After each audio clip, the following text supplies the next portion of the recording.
नमस्ते मेरे विद्यार्थियों।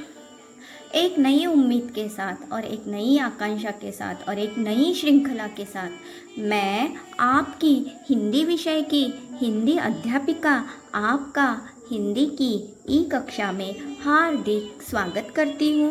विद्यार्थियों, आज हम कक्षा 6वीं में विषय हिंदी में पाठ 3 बरसते जल के रूप अनेक का चतुर्थ भाग अध्ययन करने वाले हैं। बरसते जल के रूप अनेक, इस पाठ के लेखक है शिव शंकर।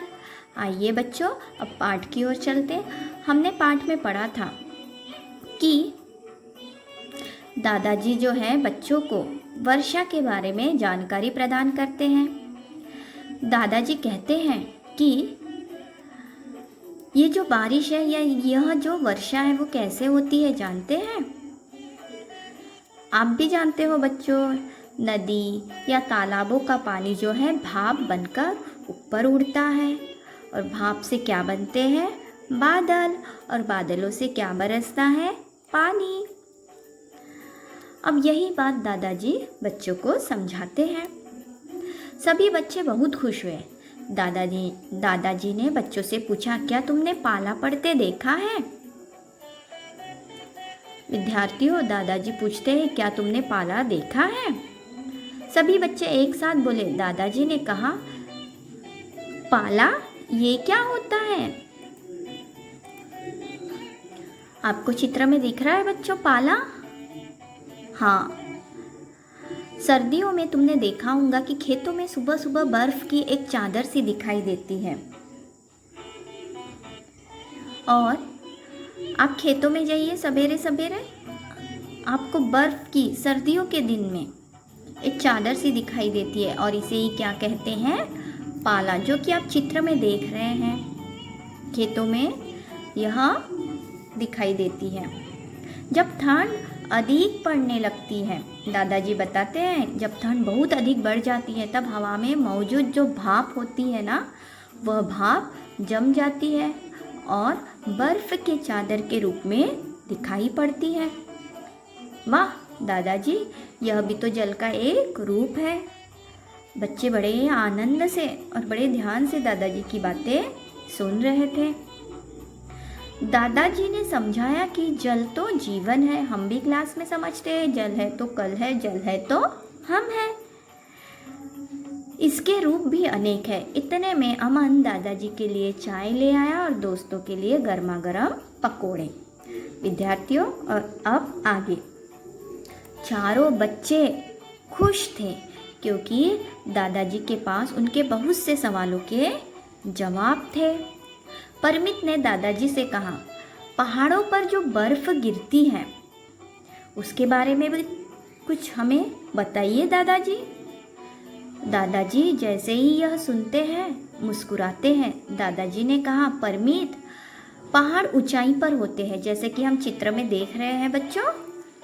सो वहाँ पे बहुत अधिक ठंड पड़ती है। शीत ऋतु में और भी अधिक ठंड के कारण वहाँ के वायुमंडल में भाप जो है बर्फ के रूप में बदल जाती है। शीत ऋतु में बहुत अधिक कड़ाके की ठंड पड़ने के कारण वायुमंडल में जो भाप होती है वह बारीक बारीक बर्फ के रूप में बदल जाती है। और यही बर्फ जब पहाड़ों पर से बरसती है और यही बर्फ जब पहाड़ों पे से बरसती है तो हम इसे क्या कहते हैं? हिमपात। क्या कहते हैं बच्चों? हिमपात। अब ओले पड़ना बंद हो गया था। अब जो ओले पड़ रहे थे, ओलों की वर्षा बंद हो गई थी। हल्की हल्की पानी की फुहारें से पड़ रही थी। बच्चे ऐसे सुहावने मौसम में मज़े से पकोड़े खा रहे थे और बूंदों की ताल के संग उनका मन मयूर नाच रहा था। और जिस तरह से बारिश की हल्की फुहारें, हल्की हल्की बूंदें पड़ रही थी, उस बारिश के मौसम का आनंद लेते हुए सारे बच्चे और दादाजी पकोड़े खा रहे थे। और जिस तरह से पानी टप टप टपक रहा था, उनका मन भी मोर की भांति नाच रहा था। विद्यार्थियों, तो आज हमने जल के कितने रूप पढ़े हैं? सबसे पहले हमने तो यही पढ़ा है, ओलो। ये दिख रहा है, ओले भी बरसते हैं। अब ओले कैसी बरसते हैं? जब भाप बनकर वायुमंडल में पहुंचती है और वहाँ ठंड अधिक होती है तो वह बर्फ़ का रूप धारण कर लेती है और हवा के झोंके से और ऊपर उछल जाती, और जब वह भारी होती तो नीचे गिरती है। पाला, जो कि हमें खेतों में ठंड के दिनों में सवेरे सवेरे दिखता है। हिमपात, जो कि पहाड़ों से अधिक ठंड के कारण वायुमंडल में भाप बर्फ के रूप में बदल जाती है और यही पहाड़ों पर से बरसती है, तब इसे हिमपात कहते हैं। विद्यार्थियों, आशा करती हूँ कि आपको यह पाठ अवश्य समझ में आया। अब जल्दी से अपनी कॉपी और पेन लेकर आइए और गृहपाठ लिखिए। हिमपात कहाँ और कब होता है? ओलों के बनने और गिरने के बारे में दादाजी ने क्या बताया? विद्यार्थियों, आशा करती हूँ कि आपने पाठ भली भांति श्रवण किया।